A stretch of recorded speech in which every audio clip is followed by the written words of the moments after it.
바울은 3차 선교 여행을 하면서 에베소로 와서 복음을 전하고 있는데요.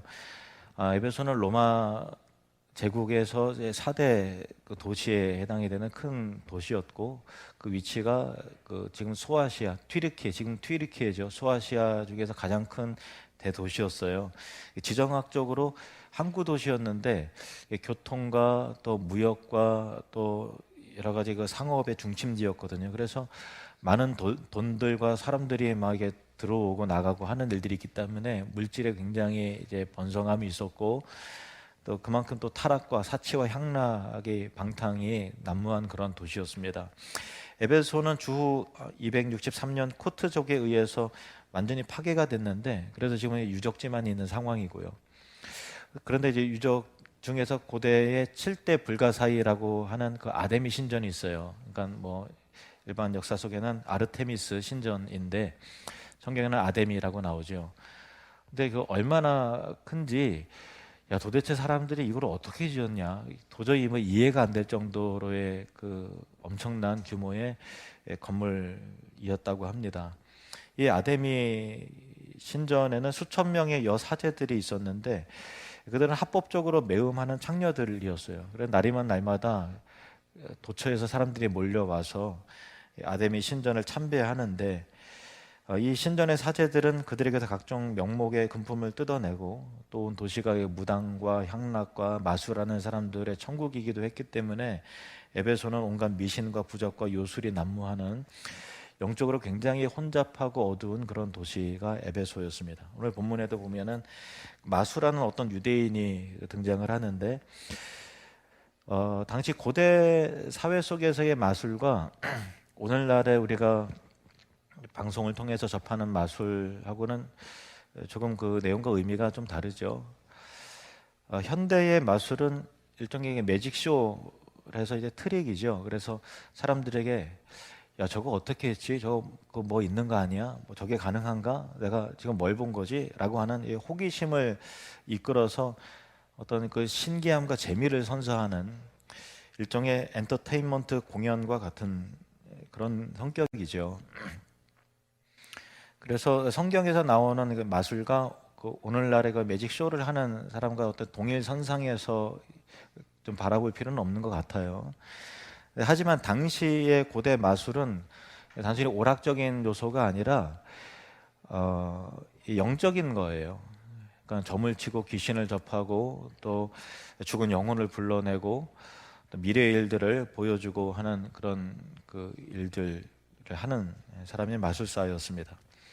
하나님은 분명히 이런 무당과 마술하는 이런 일들을 금하셨지요. 그래서 출애굽한 이스라엘 백성들이 가나안 땅에 들어가서 이방의 그 문화를 접하게 되는데, 너희들이 반드시 조심해야 될 부분들은 바로 이 영적인 그 마술하는 것, 신접한 자들, 무당들, 또 이 점치는 것들을 경계하고 그것을 너희들은 용납하지 말아라 분명히 말씀하셨습니다. 신명기 18장 9절에서 14절 보시면은 내 하나님 여호와께서 내게 주시는 땅에 들어가거든 너는 그 민족들의 가증한 행위를 본받지 말 것이니 그의 아들이나 딸을 불 가운데로 지나게 하는 자나.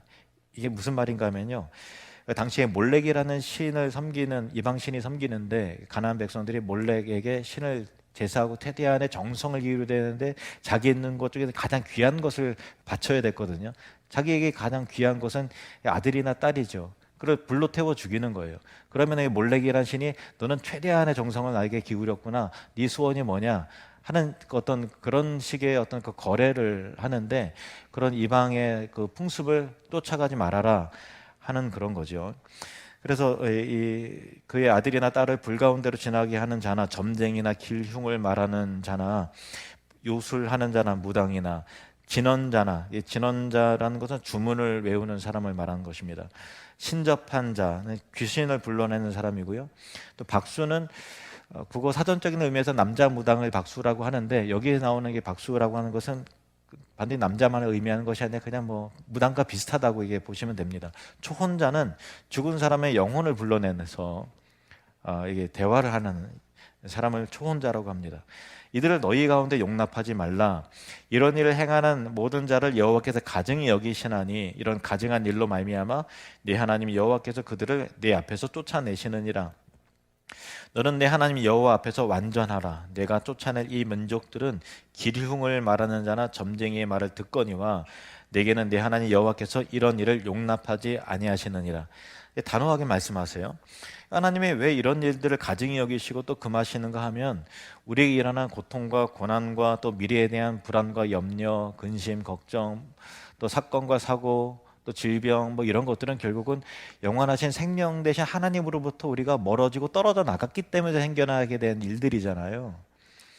그렇기 때문에 점을 치고 굿하고 귀신을 불러내고 주문을 외우고 하는 일들은 결국 하나님께로 돌아가는 일을 막고 하나님을 신뢰하고 믿는 것이 아니라 어떤 그 진리의 하나님과의 관계의 회복을 통해서 이루어져야 되는데 그것에 대해서 대안으로 제시된 것이니까 하나님을 향한 마음을 막는 거죠.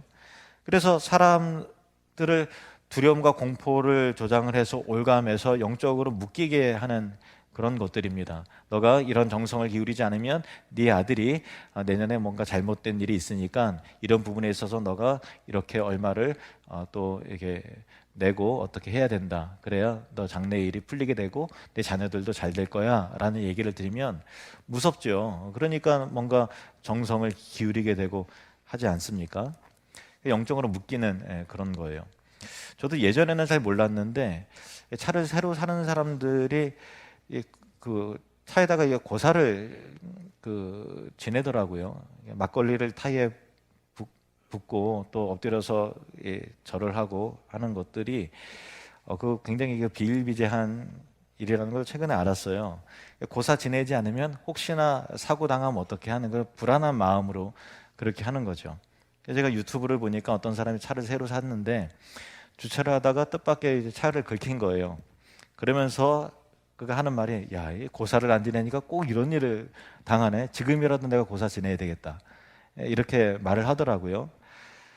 그만큼 혹시나 하는 일 때문에 두려워서 이제 무속 신앙으로 이제 현대인들도 이게 묶인 거죠. 그러니까 현대인들은 무속 신앙이 뿌리 깊게 배어 있음을 느낍니다. 우리나라 사람들이 그 명절 같은데 이제 조상 신에게 제사를 드리는 그런 일들이 많이 있잖아요. 요즘에도 비슷한 겁니다. 과거 우리나라의 사상과 관습은 아시다시피 유교의 영향을 많이 받지 않았습니까? 유교의 핵심적인 사상 중에 하나는 효사상이죠. 이것이 윤리적인 측면에서 점점 발전이 됩니다. 그래서 종교적 특성을 띠게 되었어요.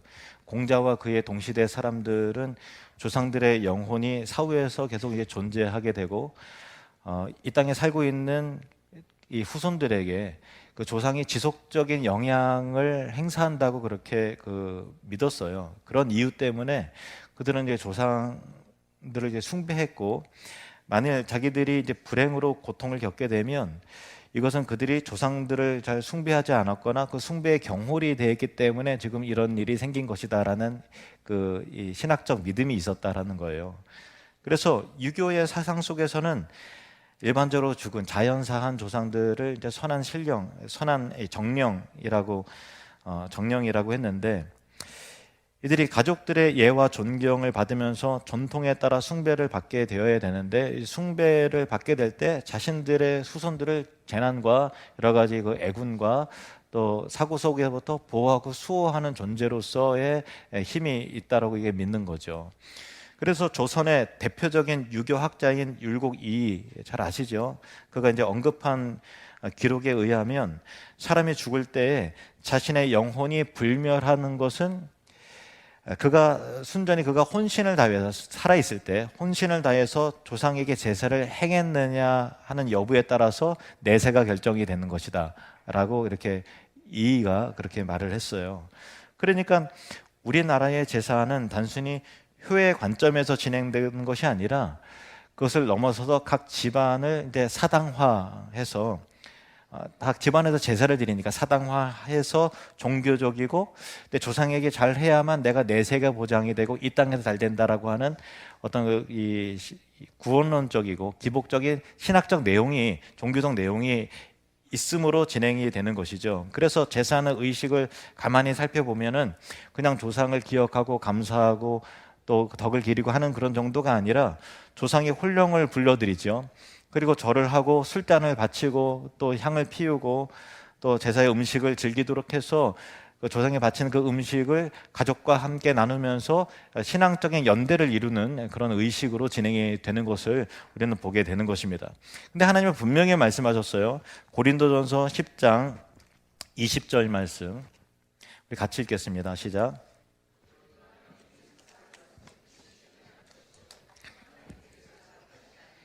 나는 너희가 귀신과 교제하는 자가 되기를 원하지 아니하노라. 귀신과 교제하지 말라. 그냥 단순히 조상과 교제하는 게 아니라 귀신과 교제하는 것이다 라는 거예요. 저희 외가 쪽에 한 어르신이 계시는데 젊어서 사업을 이것저것 많이 시도를 하셨는데 하는 것마다 되게 잘 안 됐어요. 그래서 부모님 돈 가져다가 또 사업을 했는데 안 되고 뭐 어떻게 해야 안 되고, 그러니까 굉장히 절망스럽고 내 인생이 이렇게 끝나는 건가, 굉장히 그 벼랑 끝까지 몰릴 때 어느 날 꿈에서 할아버지인가 하는 조상님이 나타난 거예요.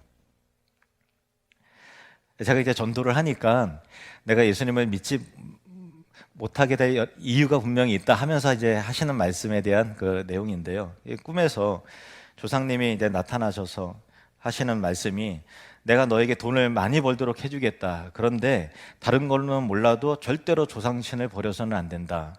이렇게 했다는 거예요. 그래서 꿈에 깨고 나서 그 뒤로 사업이 얼마나 잘 되는가 하면은 하늘에서 돈다발이 떨어지는 것 같이 그렇게 사업이 기가 막히게 잘 되신 거예요. 그 전기 전설업을 하셨는데 그때 호경기라 엄청나게 돈을 많이 버셨거든요. 그냥 최근에 과거에 많이 버셨을 때는 충주에서 손가락을 꼽을 정도로 큰 부자가 된 것은 맞지만, 그런데 지금 생각해 보면 그 돈으로 과연 행복해졌는가? 온 가족과 또 자녀와 집안이 정말 행복한가라고 곰곰이 생각해 보면 오히려 그렇지 않은 것을 이제 보게 되는 거죠. 그래서 그 어르신께 예수님 믿으셔야 된다고 전도를 해도 나에게 이 물질의 복을 준 조상신을 떠날 수 없다라고 하는 확고함, 그 약속을 반드시 내가 지켜내야 된다고 하는 일종의 그 신념과 의리가 그분에게 있기 때문에 마음이 절대 요동하지 않는 그런 것을 이제 보게 되었습니다. 근데 제가 이 어른이 꿈에서 본 것을 제가 이제 어르신이니까 단도직입적으로 감히 이게 묻지는 않았는데 제 마음 가운데 이분이 본 게 정말 조상이 맞나? 꿈에서 나타난 게 정말 조상인가? 아니면 조상 신의 모습을 가장한 귀신인가 할 때 저는 후자라고 생각하거든요. 왜냐하면은 성경에 보면 귀신이 사람을 속이기 위해서 이제 다른 형상으로 나타나 이제 연극을 하는 게 이제 나오거든요. 연극을 해요. 근데 그 당사자는 그 사람 일로 생각을 하죠. 기가 막히게 속여요. 그래서 성경에 이제 귀신을, 마귀를 거짓의 아비 이렇게 말합니다. 이스라엘의 첫 번째 왕 사울이 하나님을 떠난 이후에 여러 가지 어려움을 겪게 되고 전쟁을 만나고 나라가 점점 망해져 가고 기울어져 가는 것을 느끼니까, 그래서 이제 그에 대한 대안으로 변장해서 죽은 사람의 영혼을 불려내는 이 초혼자를 이제 만난 그 신접한 여인을 찾아갑니다. 그러면서 그 여인에게 죽은 사무엘의 영혼을 불러내라 이렇게 요구를 하는 겁니다. 그래서 그 여인을 통해서 보니까 한 노인이 이제 올라오는데 보니까 이제 사무엘인 거예요. 깜짝 놀라서 그 앞에 엎드려 절을 합니다. 그러면서 죽은 사무엘의 영이 사울에게 말을 하는데, 사무엘상 28장 15절 말씀 보시면은 성경에 사무엘 나오죠. 근데 사무엘의 죽은 사무엘이에요. 사무엘이 사울에게 이르되 내가 어찌하여 나를 불러 올려서 나를 성가시게 하느냐 하니, 사울이 대답하되 나는 심히 다급하니이다. 블레셋 사람들이 나를 향하여 군대를 일으켰고 하나님은 나를 떠나서 다시는 선지자로도 꿈으로도 내게 대답하지 아니하시기로 내가 행할 일을 알아보려고 당신을 불러 올렸나이다 하더라. 그리고 나서 이제 사울이 지금 잘못을 책망하면서 여호와 하나님이 너에게서 나라를 빼앗아서 다윗에게 주었다라고, 너 이제 끝났다라고 말하는 거예요. 이 대목을 읽으면 야, 이상하다 진짜. 그 무당에 의해서 죽은 사무엘이 올라왔네. 그리고 또 말하네. 그래서 굉장히 본문이 헷갈려요. 그만큼 그 말하는 것도 굉장히 성경적인 거 하거든요. 너가 하나님을 떠났기 때문에 내 나라를 다윗에게 주었다. 이 말이 맞잖아요. 근데 죽은 사무엘이 올라왔다고, 무당에 의해서 올라왔다고, 그게 굉장히 그 혼란스럽게 하는 대목 아닙니까? 그만큼 귀신은 거짓말과 연극에 능하단 말이에요. 그래서 누군가의 모습으로 나타나 우리를 미혹시키고 교란케 해서 속이는 거예요. 그 다음에 사울은 이 무당에게, 신접한 자에게 묶이는 거죠. 영적으로 묶이는 거죠. 그래서 그가 하는 말들을 들어야 되는 상황들이 생기는 거 아닙니까? 그래서 초월과 능력과 기적은 기독교 안에만 있는 것이 아니라 사탄이 우리를 기만하여 속이기 위해서 얼마든지 초월적인 것들을 행해요. 그래서 신기한 거 쫓아다니고 그러면 절대 안 돼요. 내가 그 신기한 거가 어떤 그 신앙의 어떤 기초로 삼으면 안 되는 거예요.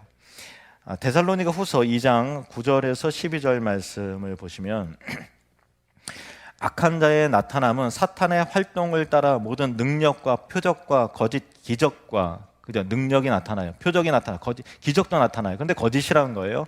불의의 모든 속임으로 멸망하는 자들에게 있으리니 이는 그들이 진리의 사랑을 받지 아니하여 구원함을 받지 못함이라. 이러므로 하나님이 미혹의 역사를 그들에게 보내사 거짓 것을 믿게 하심은 진리를 믿지 않고 불의를 좋아하는 모든 자들로 하여금 심판을 받게 하려 하심이라. 이 에베소에도 마술을 해서 사람들을 미혹해 하고 또 이 귀신들과 접촉하고 귀신을 달래어 어떤 요구를 이루어지게 하는 그 신접한 자들이 많았습니다. 그런데 바울이 에베소에 와서 하나님 나라의 복음을 가르쳐 전할 때에 하나님께서 바울을 통해서 큰 권능과 놀라운 일들을 많이 행하게 하셨는데, 심지어는 바울의 손수건을, 땀 닦는 손수건을 가져다가, 또 일할 때서는 앞치마를 가져다가 병든 자에게 얹으면은 질병이 떠나가고 악귀가 떠나가는 참 기이한 일들이 일어났다라는 거예요. 이 일이 에베소의 마술사들에게는 굉장히 흥미롭고 관심이 가는 부분이었죠. 그래서 바울은 우리보다 뭔가 대단한 마술적인 능력과 주문이 있는 것으로 여긴 거예요. 그래서 어떤 마술사는 악귀 들린 자에게 말하기를 내가 바울이 전파하는 예수를 의지하여 너희에게 명하노라 이렇게 했다라는 거예요. 그런데 진정한 예수님을 믿는 신앙 가운데 예수를 명한다라고 하는 것이 아니라 주문의 성격으로 그렇게 한 거예요. 바울의 빙자에서 주문을 외운 거죠. 어떤 인격적인 하나님 향한 신실한 믿음과 복음의 내용에 대한 이해로 한 것이 아니라 이 힘을 내가 빌려다 쓰고 싶다, 나도 이 바울처럼 이 능력을 소유하고 싶다라는 관점에서 그렇게 했다라는 거예요. 그 중에 스게와라고 하는 한 거짓 제사장이 있는데 그 7 아들이 있었어요. 7 아들도 다 무당이었다는 거, 마술사라는 거예요. 그러면 에베소에 굉장히 유명한 집안이에요. 스게와 7 아들 다 알만한 사람, 아는 사람들이에요. 많은 능력을 행하고 주문을 외우고 마술로 사람들을 깜짝깜짝 놀라키게 하고 귀신과 접촉하는 그런 사람들이었다라는 거예요. 그들도 바울을 흉내내면서 귀신에게 마울을 걸었는데 악귀가 대답하기를 내가 예수도 알고 바울도 아는데 너희는 누구냐? 하면서 악귀 들린 사람이 스게와의 7 아들에게 덮쳤는데 그 포악함과 괴력을 7대1의 싸움 가운데 당하지 못해서 얼굴에 온몸이 상처가 나고 또 이 옷이 벗겨진 상태로 도망친 사건이 일어났다라는 거죠. 이것이 에베소 전역에 이 소문이 바닥에 퍼진 거예요. 이것을 무엇을 의미하는가 하면 에베소의 마술사들의 생각에 바울을 통해서 복음 안에 일어나는 능력과 기적을 자기들이 갖고 있는 마술보다 더 큰 마술, 더 효과가 좋은 주문 정도로 이해를 했다는 거예요, 처음에. 그래서 자기들과 같은 부류와 같은 맥락의 일들로 생각을 한 거죠. 그래서 그 능력을 빌려다가 시도를 했다라는 거예요. 그런데 그들이 바울을 빙자해서 귀신을 쫓아내려다가 오히려 귀신에게 쫓겨난 이 사건을 통해서 하나님 나라가 임할 때 나타나는 이 복음과 함께 나타난 놀랍고 기이한 역사는 세상의 무당이나 이 술사들이 하는 기적과 초월과는 그 방향과 그 결과 내용이 완전히 다른 새로운 세계의 역사였다라는 것이 증명되는 획기적인 사건이 되었다라는 것입니다. 지금까지는 초월과 또 마술과 기적 등은 귀신과 접해서 귀신을 달래서 흥정하는 일들을 통해서 이루어진 거예요. 내가 이렇게 너가 원하는 대로 이렇게 해줄 테니 이 일만큼은 이렇게 해다오라고 하는 어떤 대등한 인격이라고 하면 좀 이상하네. 영적 관계를 통해서 흥정하면서 이렇게 거래를 통해서 기적과 마술을 경험하는 거예요. 주거니 받거니 했다라는 거예요.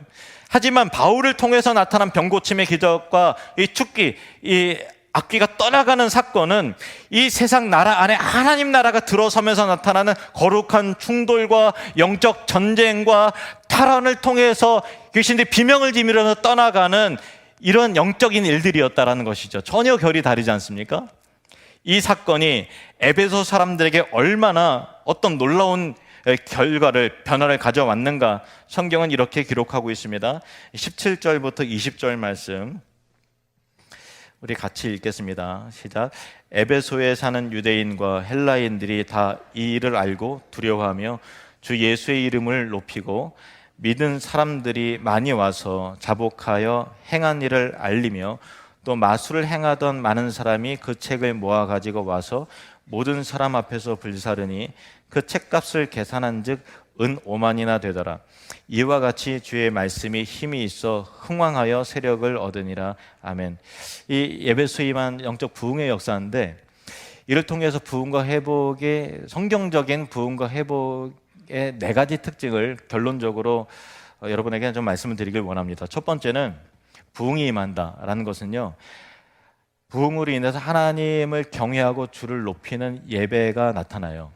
17절을 다시 보시면 에베소에 사는 유대인과 헬라인들이 다 이 일을 알고 두려워하며 주 예수의 이름을 높이고, 여기서 두려워한다라고 하는 것은 공포의 대상으로서 두려움이 아니라 하나님을 경외하는 마음이 든다는 거죠. 그리고 주 예수의 이름을 높여요. 초월과 기적은 사탄도 일으킬 수 있어요. 그러나 사탄이 하는 이 기적과 같은 일들은 어떤 특정한 사람, 어떤 대상을 향한 두려움, 공포, 그리고 그 사람을 향한 그 대상의 우상화가 반드시 일어나요. 그래서 많은 이제 뭐 어떤 사이비 이단들과 그런데 내들으면은 초월적인 일들이 등장을 해요. 그래서 여기 힘이 있고 어떤 이 초월과 비상식적인 일들을 통해서 깜짝깜짝 놀라거든요. 근데 그 결과로 오직 그리스도의 이름이 높아지는가 하면 그게 아니라 어떤 교주의 이름이 높아지죠. 우상이 생기는 거예요. 그러면 다 사이비고 이단인 것이죠. 분별해야 되는 것입니다.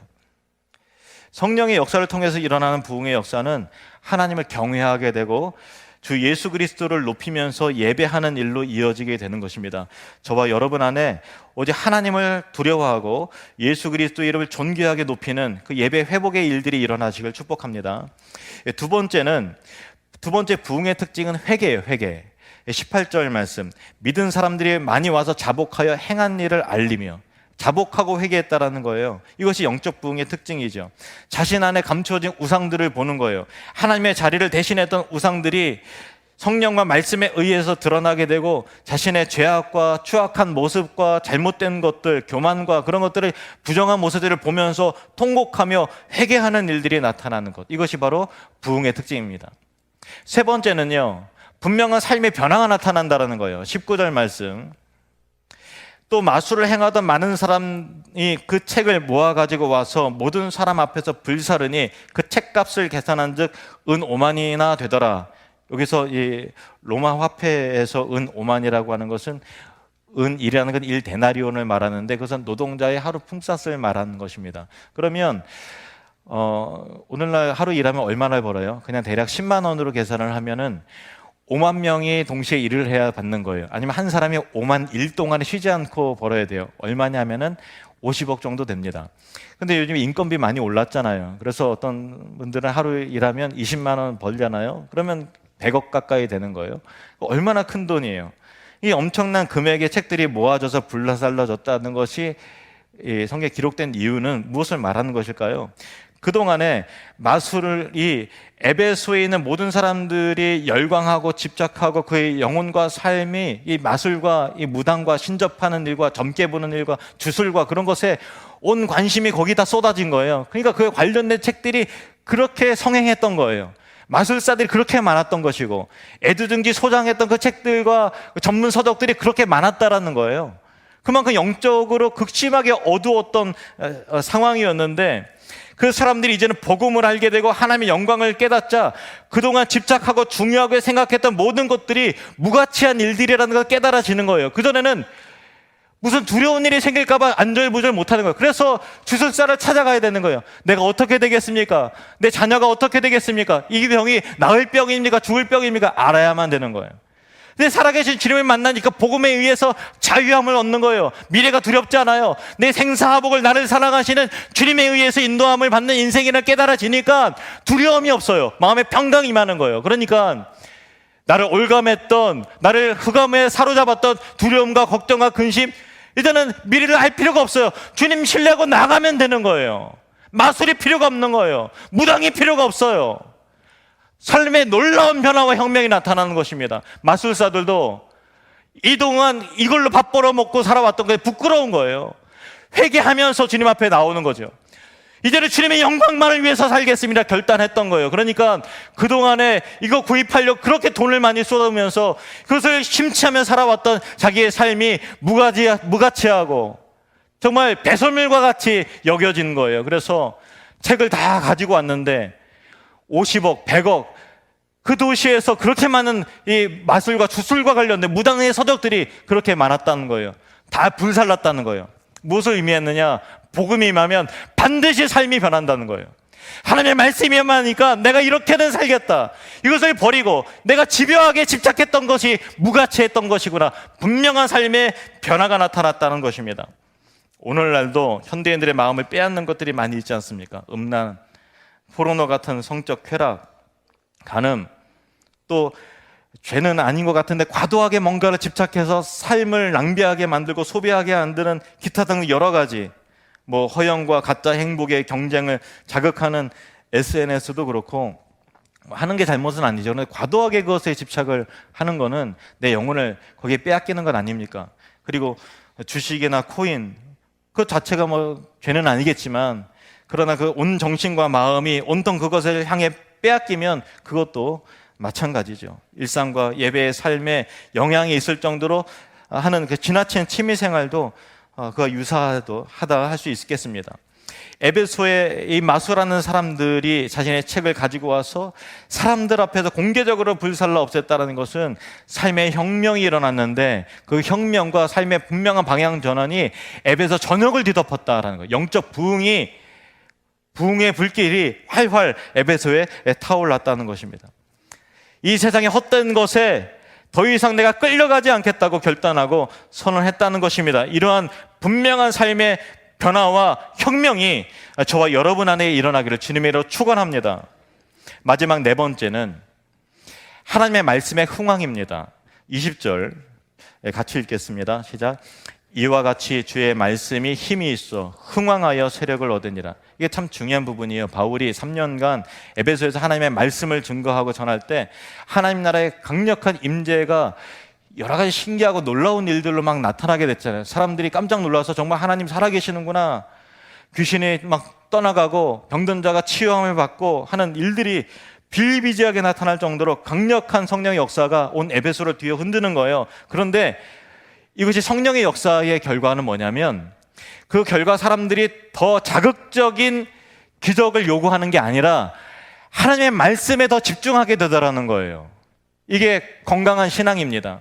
초월과 이적과 여러 가지 신기한 걸 경험할 수 있죠. 그러면 더 감정적이고 더 자극적이고 하는 것에 몰입하는 것이 아니라 하나님의 영광을 경험했으니, 살아계신 하나님의 능력을 경험했으니 이제는 살아계신 하나님의 말씀의 사람들이 되더라라는 것입니다. 그래서 에베소 사람들에게 하나님의 말씀이 더욱더 힘이 있어 흥왕하여 그 말씀의 권세가 더욱더 높아져 갔다는 것이 참된 부흥의 결과라는 것이죠. 이것이 부흥의 특징입니다.